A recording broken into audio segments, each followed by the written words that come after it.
A father stood at his son's funeral and called him a provoker and provider of love. His son had profound disabilities. He couldn't speak, he couldn't live independently. But Dr. Joanna Grace says she can't think of a better eulogy for any of us.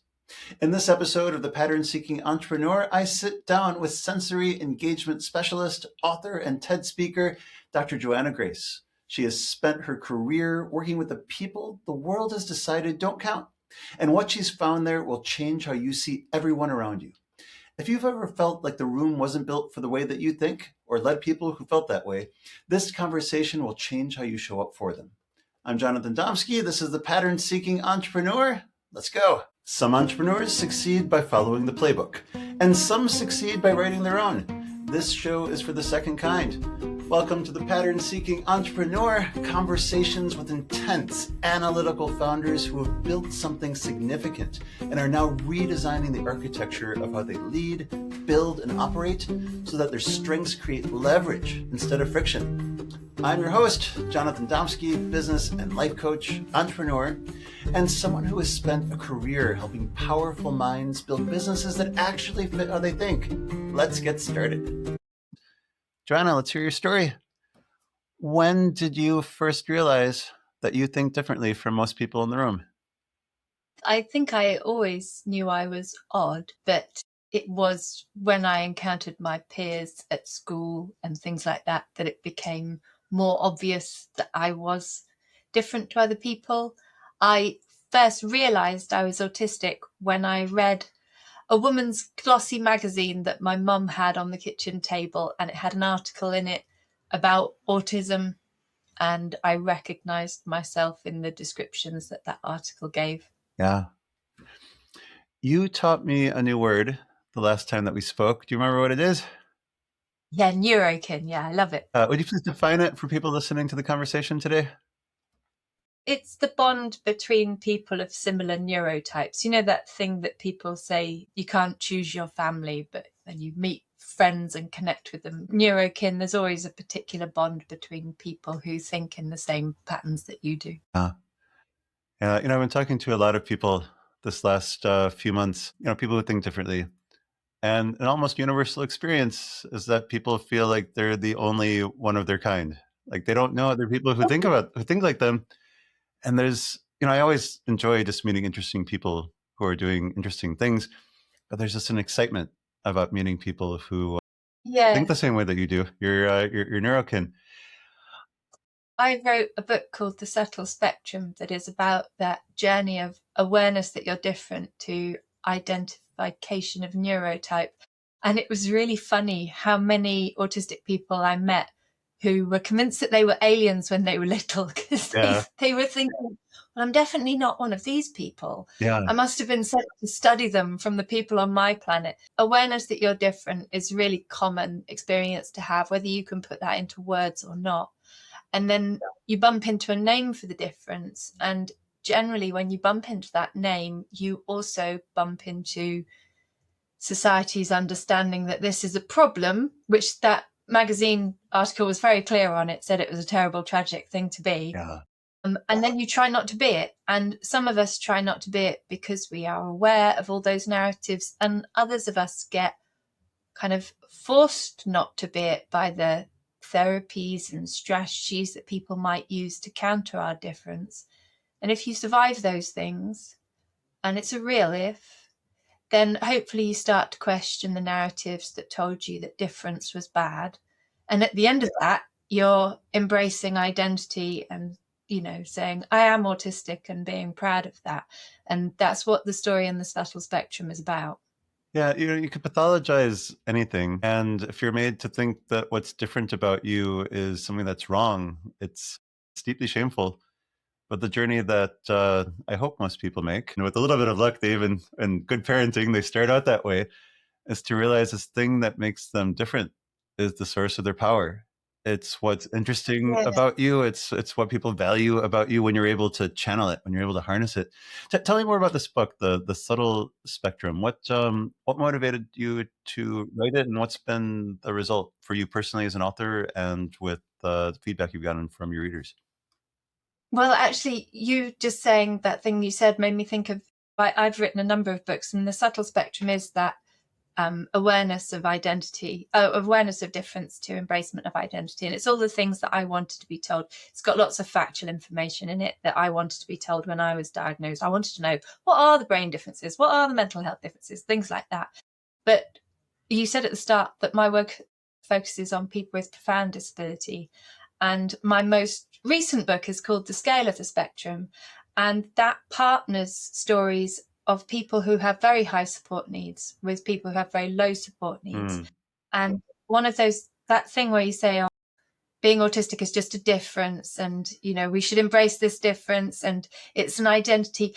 That all sounds very twee when you're supporting somebody who can't go to the toilet by themselves, who can't use standardized forms of communication. You say, oh, how nice, it's an identity, lovely. And it feels like the sort of work that we're doing is against that almost, that we're saying that this is legitimate when those people are living lives that are exceptionally challenged and just monstrously difficult on a day-to-day basis. But I think the misunderstandings around what it means to be autistic are hugely dangerous to people like us, because it forces us to hide our authentic selves and to live these inauthentic lives and to suffer all the mental and physical health consequences that you suffer when you do that. Like anybody who lives a life where they're not being true to themselves could tell you, not just autistic people. But I think there is a real risk for the people with high support needs as well. And just to give you a little example from my own practice, I supported a young man, he was in his 20s, he lived in a care setting, and he routinely banged his head into walls very hard. He didn't have ways of communicating using language or things like this, so the way that he expressed himself was through his behaviour, and he would smash his head into walls, and the staff understood that that was because he was autistic. And it was, in a way, because without ever if asking he why had, is he doing this, what's he trying to accomplish with this effort? yeah, it took 2 years to diagnose his migraine disorder because everything was being attributed to autism. And so I wonder, when people have very high support needs, how much is being autistic just used as a bucket to account for everything, dump everything in there, and how much are we really understanding what it means to be autistic? And so I think that understanding across the scale of the spectrum really useful. I have two questions about that. So you told me that people with profound disabilities, they might not be able to communicate well to someone who's not highly attuned to their needs, but that they could always feel, they could always sense. And just talk to me about how that expresses itself in your clinical work. So I work with people who are described as having profound intellectual and multiple disabilities. So these people are not always autistic. You could be autistic as well as having profound multiple learning disabilities. But the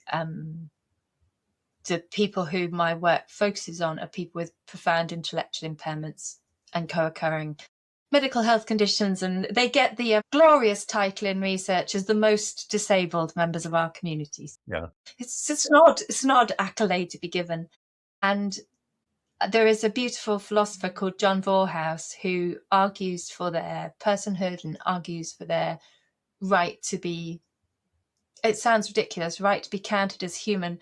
But in the research world, that's not so ridiculous, because it's only these 90s where we are referring to people with learning disabilities as subhuman and people with profound intellectual impairments as severely subhuman. So you do need the argument that they're human, and that's one that John continuously makes through his publications. But I remember him writing that these people are not an exception from what it means to be human. These people are the definition of what it means to be human, because you strip us back to our basic form, and what is left when you can't speak anymore, when you can't think anymore, what is left? What is it to be a person?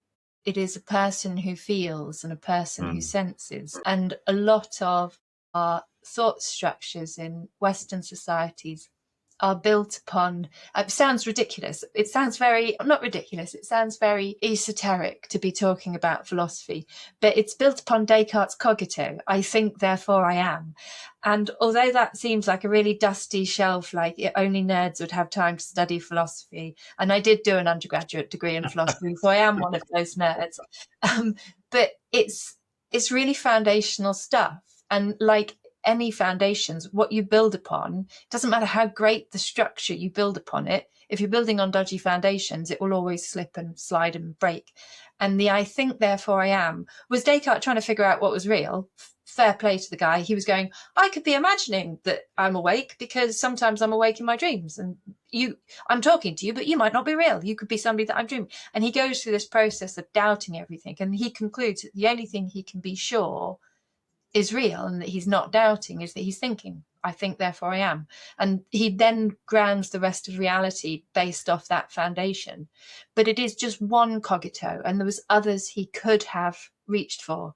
And if the cogito that we had founded our thought structures on in the Western world was, I feel, therefore I am, which he could have also concluded, we would have a very different perspective in society now, because the people that I work with don't think.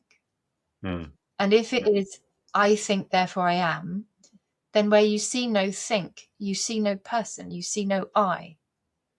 And we are all prejudiced towards intellectual disability. There's lots of forms of prejudice. So, like, we don't use, I could never get away, I presume I could never get away with using a racist slur on your podcast without you bleeping it out.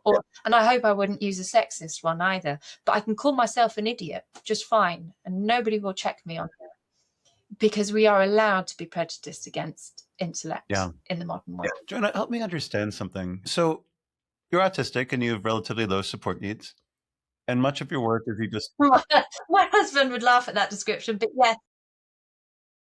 Much of your work is with profoundly disabled people, both autistic and not.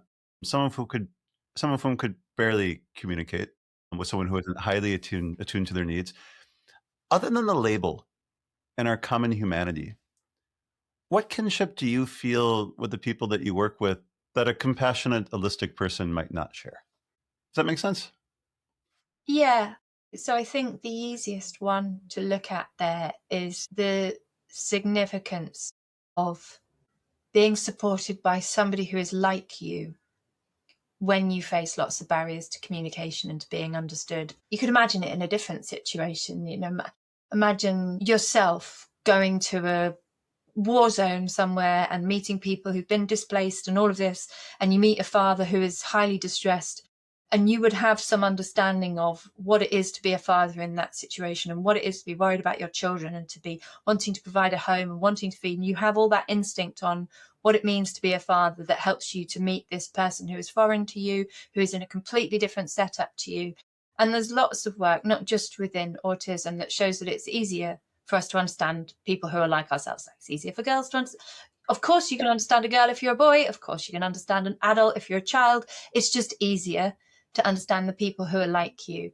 And so when I've supported autistic people who have very high support needs, people who need 24/7 care, who can never be, who don't act independently, who need support, who can be a danger to themselves and others, all of these things, when I'm trying to figure out what's going on for them, understanding my own experience in those situations is often key. So like you walk into a room and there's like a really annoying buzzing coming from the light fittings, and I think, God, that's annoying, but I can have a conversation and I can cope with it. And then you see somebody else be brought into that room and instantly fall to the floor and start biting the back of their hand, and you kind of think, I bet you don't like the buzzing either. Yeah. And it's gives you a connection point.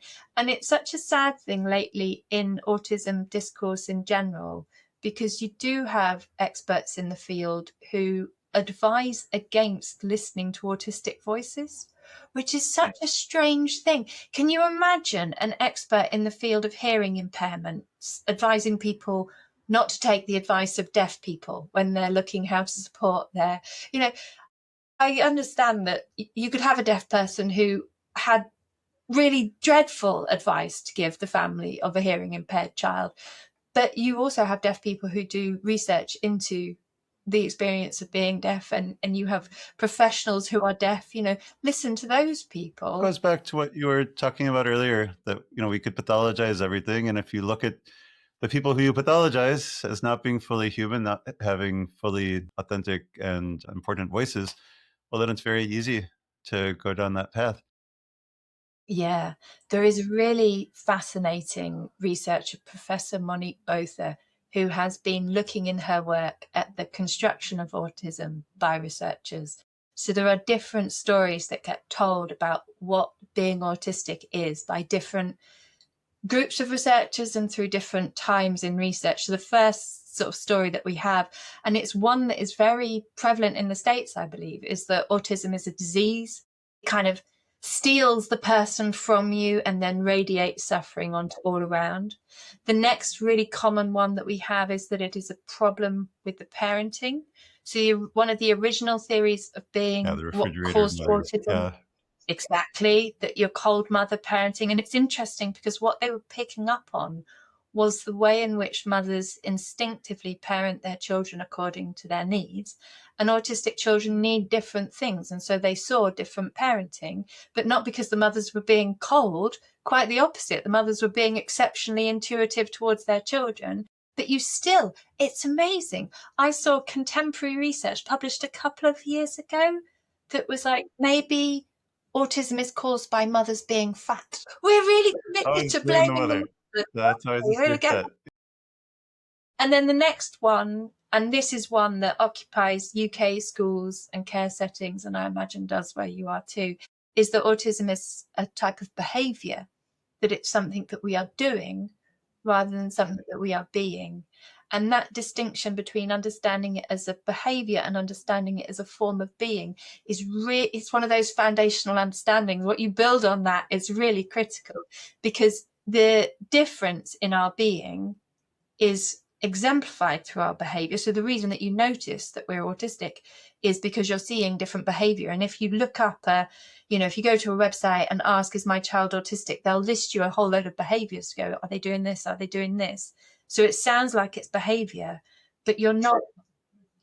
Yeah, I have a test for whether a strategy is safe for supporting autistic people, and it's a silly test, but it's actually, it works quite well. And it's would it help a cat in a swimming pool test. Cats in swimming pools, I don't know if you've noticed this, they're terribly anxious. Yeah.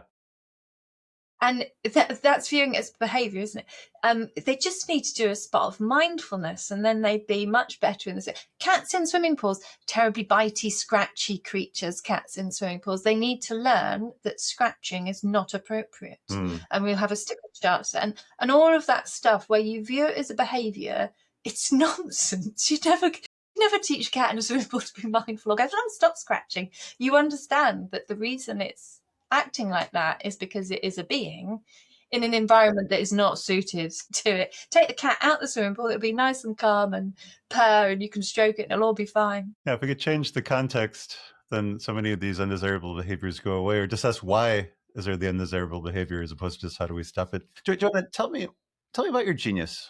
What are the things that you seemingly effortlessly do better than almost everyone that you know? Typing. I'm sitting here in front of a keyboard that I have worn holes in the E key and the space bar twice this year already, and that is despite putting on protective covers. I'm a prolific as a writer. I used to think that I had these exceptional talents or differences, and actually that's part of one of those stories that we tell about autistic people. That story is that it's a superpower, and it's very twee, and it's as dehumanizing as the stories that describe you as subhuman, because you're creating this sort of imaginary, idea. There are things that my brain does well. My brain's good at maths. My brain is good at cross-referencing things, but that doesn't make it especially unique. I am pretty much a cookie cut version of every other autistic woman my age I've met. I used to think I was highly original, and then I met my neurokin and just like you lot. But there are things that I find easy, and there are things that I find extraordinarily difficult that everybody else seems to be able to do just fine. In my experience, everyone has a genius. It's just a matter of finding it. And my definition of genius is not being Einstein or Da Vinci, but about just finding that thing that to you it's effortless, to it's meaningful, it's joyful. The more you do it, the more energy you have, and that other people look at you and they're like, "Oh wow, like I could never do that. That's really hard." There's a bit of an art to finding it. Do you have any special interests, things that you love and know more than just about anyone else you know? So my work would probably count as that. So I'm a sensory engagement specialist, and I have a deep interest in the sensory systems, and my work with people with profound intellectual disability. When you don't have access to standardized forms of communication and you can't necessarily lay down memories or access memories, you exist in the present, and you exist through what you can feel, what you sense in those moments. And so it's really fun to create. I write sensory stories that are concise narratives that are conveyed through sensation. And it's like a kind of IQ art form, because you have 10 sentences to tell a sensory story, and then each sentence has a sensory experience that goes with it, that has to be a really rich call to that particular sensory modality. Could you share one with and us also today? really relevant to the part of the story that it's about. Sorry, say that again. Could you share one with us today? Well, no, because you can just hear. I can't make you smell things.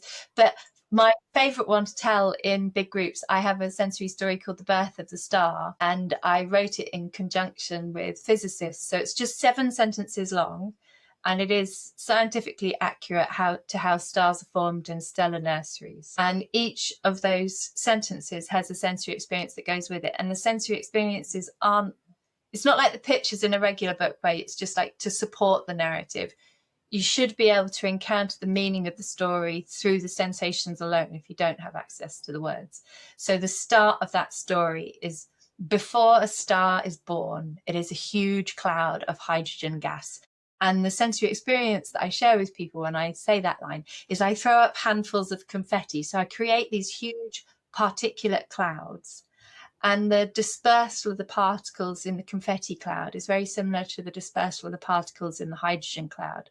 So you have a visual representation of the content of that sentence, but also in terms of your visual perception, if you are nearsighted, farsighted, because you chuck a whole load of confetti, you put something in their visual field wherever their visual field might be.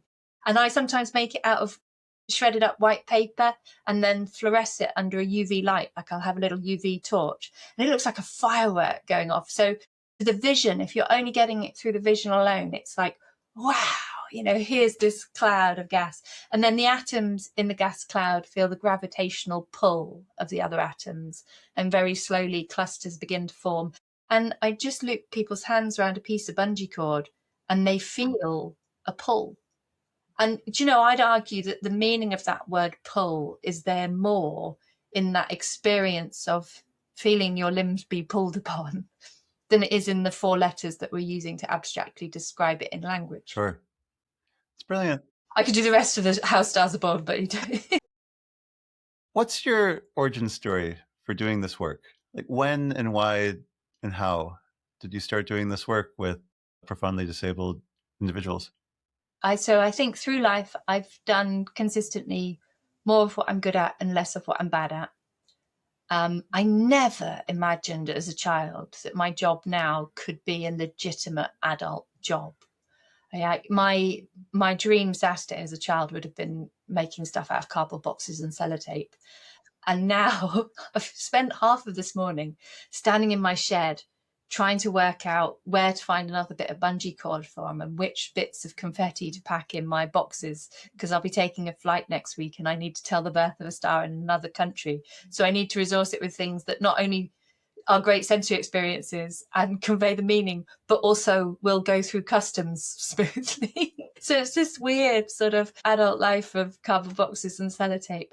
But I was originally a special school teacher, and I taught the children who were aged between 6 and 8 in my special school. And they had a wide variety of needs, from people who academically would be equivalent to a baby of a few weeks old to people who academically were way beyond their mainstream peers, just couldn't attend a mainstream environment because of their sensory differences and because of being autistic and other pressures, medical needs and things like this. And in our school, we had a special class for the children who had high medical care needs. So the kids who had profound intellectual and multiple disabilities were in this special class. And we were questioning whether that was right for them, because they attended our school from age 2 to age 19, and they were in one class for the whole of that time. And it was lovely. The teachers and the staff in that class knew them really well. There was lots of things, but it's just one place for the whole of your education. And so the school decided that on Wednesdays, the peer-aged children from that class would come to their, not into the mainstream, but into the special class according to their age group, which meant that for me, as the teacher of 6 to 8-year-olds, on Wednesday afternoons, I got 2 children from the special care class, and I had to figure out what to do with them. And oh my goodness, all of my life back then was spent thinking, what am I going to do on Wednesday? What will I do on Wednesday? My weekends, my holidays, what will I do on Wednesday? Because I would plan something and like it would work for my pre-existing class who had a very wide range of needs already. And the 2 visitors would just sort of be sat there. And like I was very glad they were there, but I didn't really feel like I'd achieved inclusion. They were just there. And I'd go away and think, what do I do on Wednesdays? And I'd plan a really sensory lesson for them. And I'd get back and I'd teach, and they'd be engaged. They'd have things to touch and things to smell. And my class would be, I was going to say climbing the walls, because that's the phrase that you use. But the reality of what happened is that there was a child in my class who, if they were bored, would take off all of their clothes and run away. And I swear their mother washed them in something slippery, because we would try and catch them and we would lose them. And then if you lose children as a school teacher, it's very bad.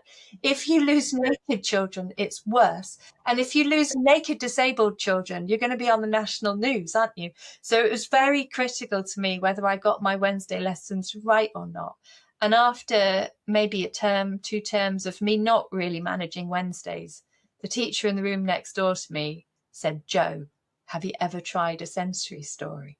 And it was like this Damaskian moment in life where suddenly the answer was there in my lap. And I have been the absolute #1 fan of sensory stories ever from that moment. It was just such a godsend, because I could tell this sensory story. My kid who was achieving beyond his mainstream peers could access that story, and then I'd say, go and write the next part, or write me another story, and he could do that. And the 2 that came in from the special care class were meaningfully involved in something alongside the rest of the cohort, and it's just fabulous. And you get to make stuff out of cardboard boxes and sellotapes. What's not to love? I love that story, and it ties back to what you were saying earlier in the conversation about what does it mean to be human and what is the worth of a human being outside of their utility. Most people see other people as either obstacles who are in their way or vehicles to get what they want, and if they can't help them or hurt them, they are irrelevancies to be ignored. But it just speaks to your deep empathy and compassion and common humanity that you see these students who were not, before you had this insight, were not able to participate in the life of the class. And then instead of ignoring them, instead of thinking like, oh, that's annoying, you thought like, what could I do? And it took a while, but you found the solution, and wow, transformed I life. didn't find it. The lady next door just noticed how many times the naked child was running past her room. But I think there's a lot of, the I think therefore I am is really useful in a lot of ways. And we've founded a lot of good stuff on that. But trying out these different foundations and finding out what you can build on them. So another one that I would question really strongly as an underpinning thought structure in Western philosophy is the notion of independence. We are taught to be independent. We are told to strive for independence. We're in schools, especially in special schools, we're teaching independence all the time. And that notion that the primary goal in life is to be an independent, it would be so sad to be an independent being. Well, nobody is. I am dependent on my... I don't bake my own bread. I certainly don't grow my own wheat. No. And I didn't invent agriculture, but I still could enjoy a sandwich. Yeah, that's it. And my friends and my family are a part of my health and my well-being, and they should be. If I shut myself off from all of that, I don't think I'd have ascended to a higher... We are supposed to be interdependent, and our worth as people isn't to be judged on how much money we make or what sort of physical contribution we're making. I have been in my work to a lot more children's funerals than I have adults' funerals. it's just part of the deal with working with the population that I work with, because they lead foreshortened lives and many of them don't see adulthood. And I remember one young man's funeral, especially, his dad gave the eulogy, and it was noted, within the funeral, that he had been a very disabled young man, that there was very limited things that he was able to do. And his dad stood up and he said he was a provoker and provider of love. And you sit there and you think, I don't think there's anything better than that. And that's back to Vorhaus's point, that these people are the epitome of what it means to be human, not the exception from the rule. And at the core of it all, I'd be willing to bet on provoker and provider of love as being what it's about. We should all be so lucky as to have that said about us at our funeral. Exactly. Joanna, so you're an author and you have books of your books all over your house. Yes, I do. And 2 of your children, when they were small, wrote their own stories. Tell me that. It's such a fascinating story. So I didn't used to tell people professionally that I'm autistic, because I have this deep knowledge of the sensory world and I have a lot of experience of working with people with profound disabilities, and I speak at conferences and I deliver training. And I thought, if I tell people I'm autistic, they will worry that I won't be fun to take out to dinner the night before. They'll worry that I need a reasonable accommodation made, and it'd just be easier to book somebody who's going to be simpler to deal with than me. And so I didn't used to tell people. But then in 2020, my eldest boy became the UK's youngest published author with his book, My Mummy is Autistic. And he wrote it when he was 4, just turning 5. And it has all the felt tip pen drawings in it that only small children can do. And it happened literally by accident, really. When it was published, film crews came to the garden to interview him because it was lockdown, so we were interviewed outside with these long boom mics. And one of them asked him, "Do you suffer from having a mummy who's autistic?" And he didn't answer the question. He said to me after, he said, "I've only got one mummy. How would I know?" And fair enough, kid. But it's one of those questions that sticks in your mind as a parent, and you think, gosh, does he suffer? And he does. I didn't make good social connections with the other mums at the baby group, and so he didn't have a set of peers that we met up and went to the beach with like other people's children did. But also, I was in town the other week, and there was a 2-year-old who'd put his boot under the end of a drip that was coming out of a drain pipe, and he'd managed to line his boot up perfectly so that the curve of the toe was exactly where the drip was hitting, and it was making like a perfect little splash. And I was watching him do it and thinking, that is brilliant, mate. Well done. You've really nailed it there. And just as I was thinking, wow, that's extraordinary, you've really achieved, a fantastic thing there, his mum yanked him by the arm and went, "Come on, don't get your socks wet." And you think, oh, I never did that with my small people. I always stopped and went, "Oh, wow, yeah, the blade of grass is really interesting." So there are times when me being autistic has been a problem for them, and there are times when it's been a benefit, and I couldn't really call it. But the thing that I can say they have suffered from is having a primary school teacher as a mummy, because I know the importance of meaningful mark making. Children don't like to just write for no reason. So I've always created reasons for meaningful mark making. I'm sat next to an example. This is the shopping list that my 5-year-old made for me to go to the supermarket this week. So the boys make shopping lists for me, and they've done it since before they were able to write. There's just shopping lists of scribbles.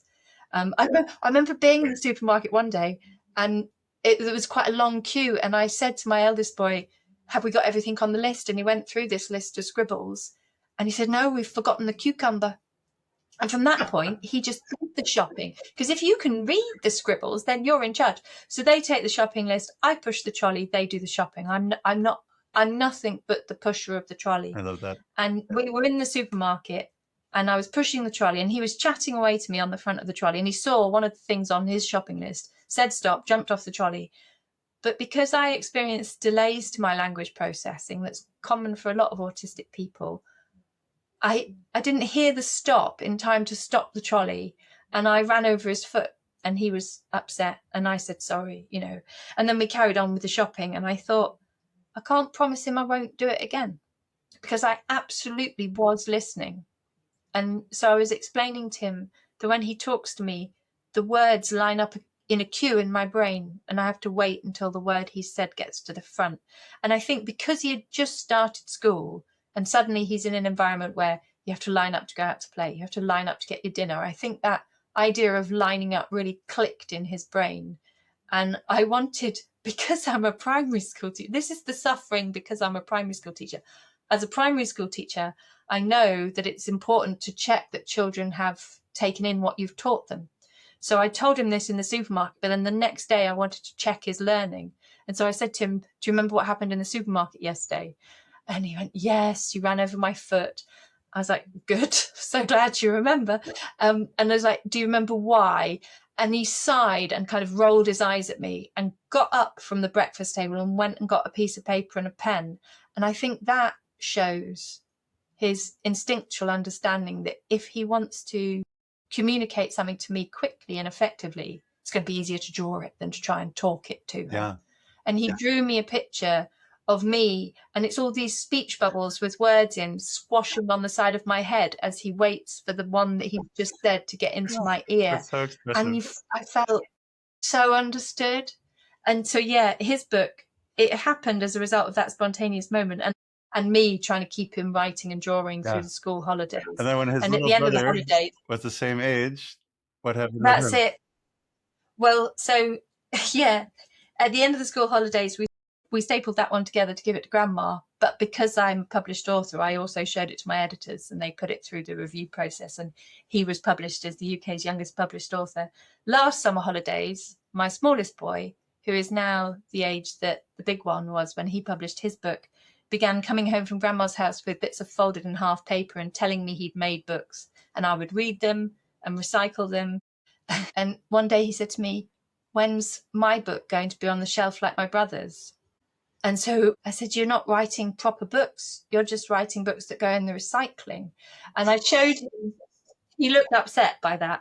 So I showed him his brother's manuscript and I said, this is what you have to do if you want to write a book. And My Daddy Is Not Autistic came out a few weeks ago. And it's the same felt tip pen drawings. That they're different, both of them.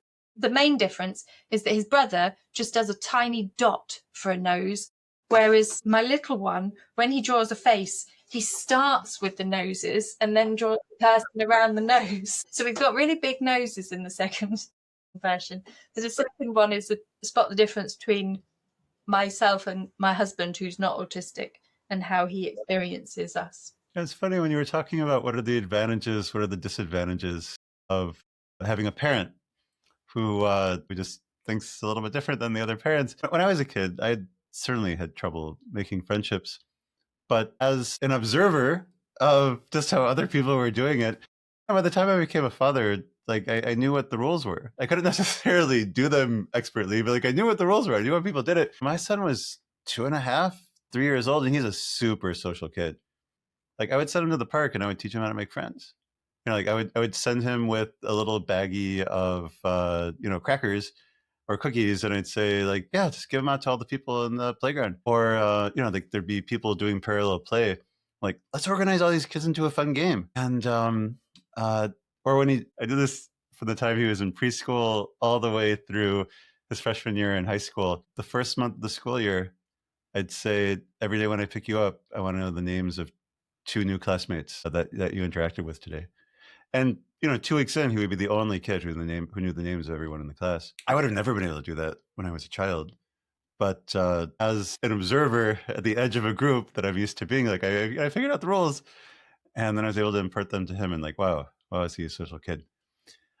Joanna, you these days you mostly like work alone. Is that correct? Yeah, I work for myself. In the past, who did you like to surround yourself with? And did your team amplify your strengths? Did they rein you in? Did they make you better? What was your experience working with other people earlier in your career? I love other people, but my capacity to work with lots of other people it's really tricky because I think I take in a lot of detail and I don't let things slide, and I really mind and I really care. And so I'm thinking of when I was a class teacher, I had 5 members of staff work for me. One was going through a divorce, One teenage son was having difficulties. One was having sleep problems. Another two wanted to lose weight. Somebody's got...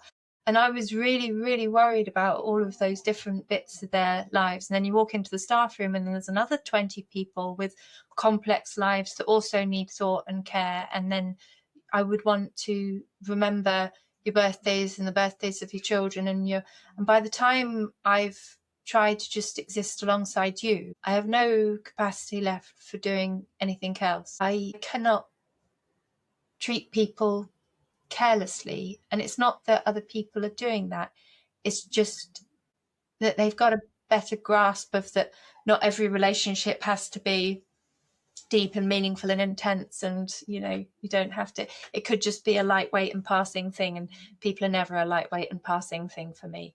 And then you combine that with social communication differences and language processing differences, and the opportunity for misunderstandings is huge. So I've always struggled to work along. I daydream about doing it. I would love to be able to do it, but realistically I'm much better off as an independent who works for people and with people on occasions, but my day-to-day work life is just me in a room on my own. Makes sense. What's an activity that nourishes you, energizes you, just makes you feel fully alive? Well, so I used to hula hoop a lot. So my first son's book has pictures of me hula hooping in. I hula hoop less than I used to. This is going to sound so bizarre, but it is actually like a really autistic thing in its way. So I live in a tiny, tiny little rural village. We have no shop, we have no pub, we have no church. It's just a bit of road with some houses on it. There is a bus that comes twice a week to take people to the supermarket. And the towns nearby at Christmas time have Christmas decorations and Christmas lights, but our little scrap of village is not big enough to have anything like this. And when I was doing my PhD a few years ago, I had a day where it was just really tough going, and there were too many books, and the books were too big and too hard. And I think my subconscious just went, okay, let's make this manageable. And I stopped working for the afternoon and I crafted some miniature books, some tiny little books, in a sort of dazed state of the books are too big, I must make small books. Then once I'd made these small books, I made a tiny library.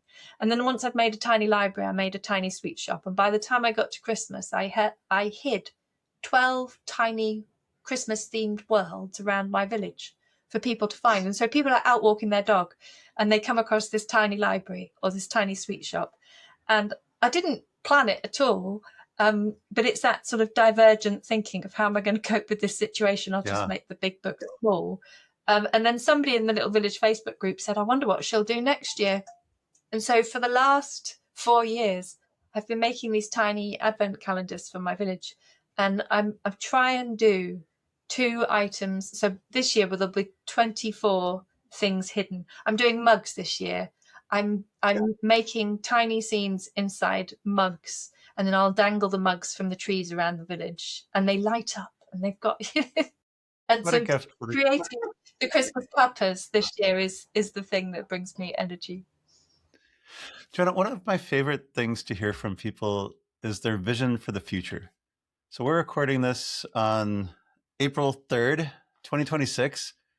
And if we were to talk exactly 1 year from now, what would you have accomplished this past year to make you say that you've just had a phenomenal year?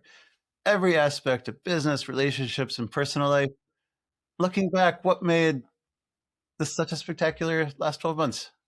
For me, if I'm sat here talking to you next year, the thing that I would like to be able to say is that the event, The Bridge, went really, really well. 10 years ago, I'm a consultant within the field of profound disability and sensory engagement and sensory differences and things like that, neurodiversity. And mostly I work for other people who want training for their organisation. So I'll get booked to do training for a special school or training for a care organisation, and they want some input about autism, about sensory stories, things like that. And that's fabulous. But there is some content that I want to share that nobody particularly wants to know, but I want people to know. So 10 years ago, I was very concerned about the mental health of people with profound disabilities. They have extraordinarily high physical healthcare needs, but nobody really discusses their extraordinarily high mental health care needs, and nobody wanted to book training about the mental health of people with profound disabilities. And then the other thing was that the sensory world that I'm so interested in has so much more detail than people realize, and there's so much more that you can do with it than people realize. And it's just, there's this deep knowledge that I wanted to share about the sensory system. So I launched these 2 events.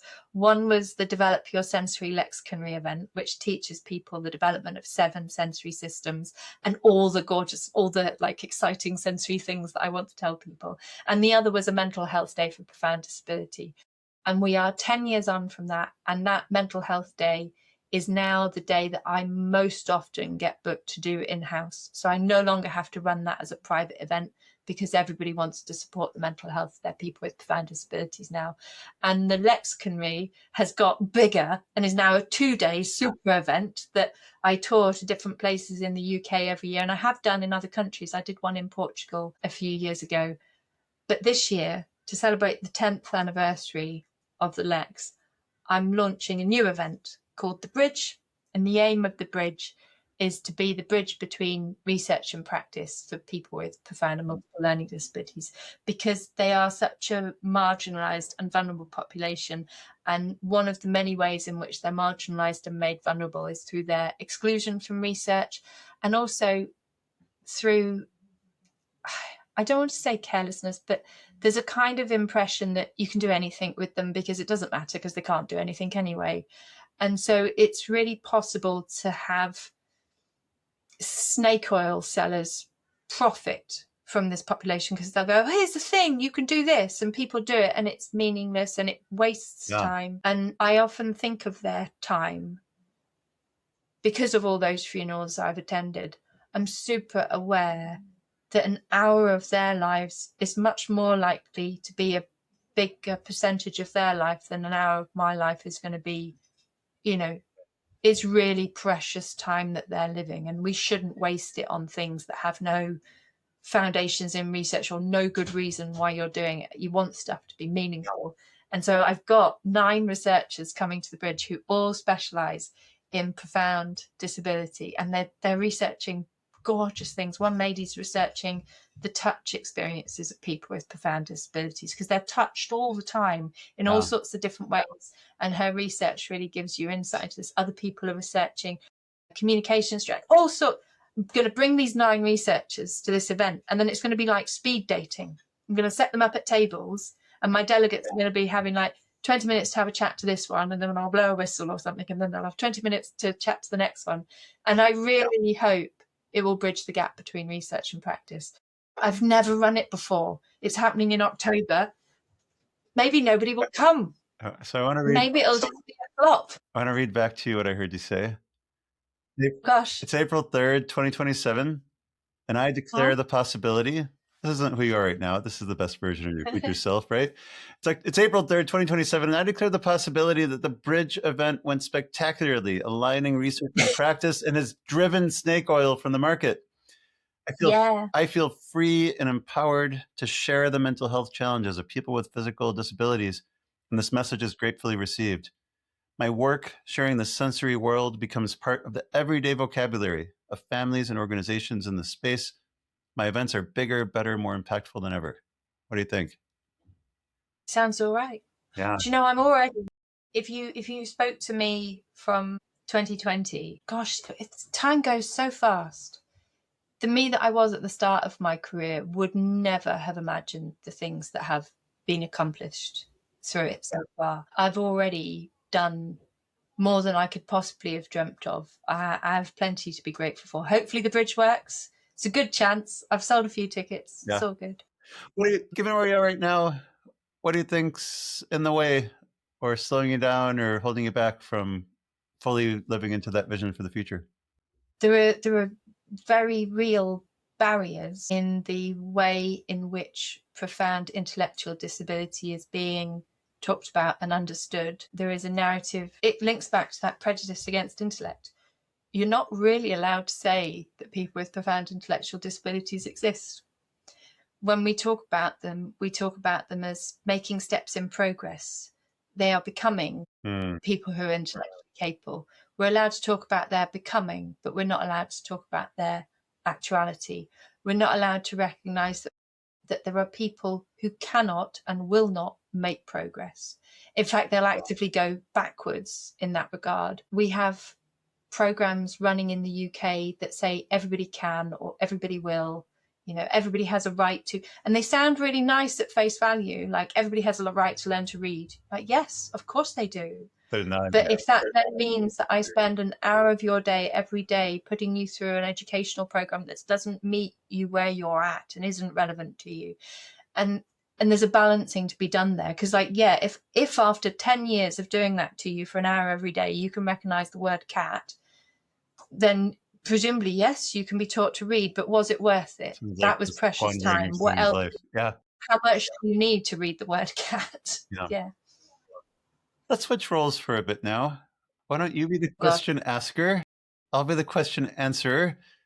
Is there something that you'd like to ask me? Well, I was trained as a coach once upon a time, so I can do my coaching questions to you and see what you say. But I'm interested that, so this is not me doing coaching, I'm interested that your website is saying that you interview people who make loads and loads of money. Like, this is the aspirational thing. And I am somebody who does not make loads and loads of money. I pay my bills. So I'm wondering, why interview somebody like me? Sure. Yeah, it's an interesting question. Thank you for that. So the work that I do is universal. And it's all, but my purpose in life is to help untangle the clutter, obscuring our best, most authentic selves in service of a life that feels more effortless, more meaningful, more joyous. Because so says me, those are the measures of success worth having in life. And regardless of whether you are neurodiverse, of whether you're just like the average person in your classroom growing up, whether you are at the very beginning of your career, whether you are in the thick of running a business or being a stay-at-home parent, or have sold your business and are thinking about what's next, the tools are the same. To look at any situation, and the secret to happiness is to just look very clear at where you are right now and fully embrace that and say, yes, I choose this. But if you would like the next moment to be something else, well, then just to notice what is missing. Who is it that you need to be? What do you need to learn? What's the action that you need to take to bridge that gap? So the tools, the frameworks, the questions are the same for everyone. Most of my clients are entrepreneurs who run substantial businesses, usually between $1 million and $20 million. Although, again, I work with people who have much larger companies, people who are just getting started, and everything in between. But the reason why I work primarily with the people that I do is that, one, just they're my people. Like, if you have any challenge in running a business and something that size, like I've probably dealt with it, and I probably know how to help you in a pretty profound way. The reason why I like working with entrepreneurs is just we have so much agency over our lives. And if you don't like the people that you're working with, well, let's talk about who hired these people and the changes that you want to make. If you decide that I'd really like to take off every Wednesday afternoon so that I could take my kid to their ball game, take off every Wednesday afternoon and take her to the ball game. There's so much agency to actually make changes. And the frustration of almost every coach that I know is that they'll have a conversation with someone, they'll give them these tools, they'll give them this support, and so often nothing changes. But entrepreneurs are people who make changes to the world, to their own lives. I'm in the personal transformation business. Like, it's only satisfying for me if the people who I'm working with are just taking action to actually get more of what they want out of life. And to your very specific question, why talk with you? Joanna, you are fascinating. You have so many just incredible stories. You have such deep compassion and insight. And I learned so much from talking with you. And it's just exciting. And I wanted to share it with people. A compliment then. It's clear when you said it's that agency thing, isn't it? That's the overlap. I was thinking, why Why would you talk to me when I'm not a big earner? Yeah. But I am very much somebody who is making choices about how I live. And making a profound impact in your Work community choices. with all these little surprises and in the work that you do and in your research. It's phenomenal. I love it. Fantastic. You're my Yeah, favorite kind of person, just someone who acts in the world thank in you. their most authentic and beautiful expression of who they are. Joanna, what do you wish the people listening today knew about you and your work? I don't need them to know anything about me, but it's nice if they do. But I would like them to know that neurodiversity is natural, that neurodivergence is a part of our population for a reason, and that the voices of neurodivergent people should be heard in spaces where we are discussing neurodivergence. And I would like them to know that people are worth more than what they can think and what they can say. And that if you meet the people who can't think and can't say, it's a really good way of learning that. I recommend meeting them and having some friends that are like that, because, yeah, it's nice. Yeah. How should people get in touch with you, find your books, learn about you, follow your work? So I am prolific online. All my contact details are on my website, which is just www.thesensoryprojects, it's got an S on the end, .co.uk. And if you do a /contact, you'll find all of my social media platforms. I'm active on the social media platforms that tell you my age. So I'm very active on Facebook and LinkedIn and Instagram. I used to be on Twitter, but not so much anymore. Dr. Joanna Grace, thank you so much for sharing your wisdom, your heart, your story. I really enjoyed it. Thanks very much for having me on. All right. Thanks for listening to The Pattern Seeking Entrepreneur. If today's conversation resonated, especially if you are a founder who has built something meaningful but senses that the structure around you no longer fully fits how your mind works, I would love to hear from you at untangled-coaching.com. Don't forget the dash. If this episode was valuable, the best thing you could do is to share it with one founder who needs to hear this message. That's how the show grows, one person at a time. Until next time, may your work ahead fit you better than anything you've ever built before. And if today's conversation felt like it was speaking directly to you, it probably was. I'd love for you to reach out.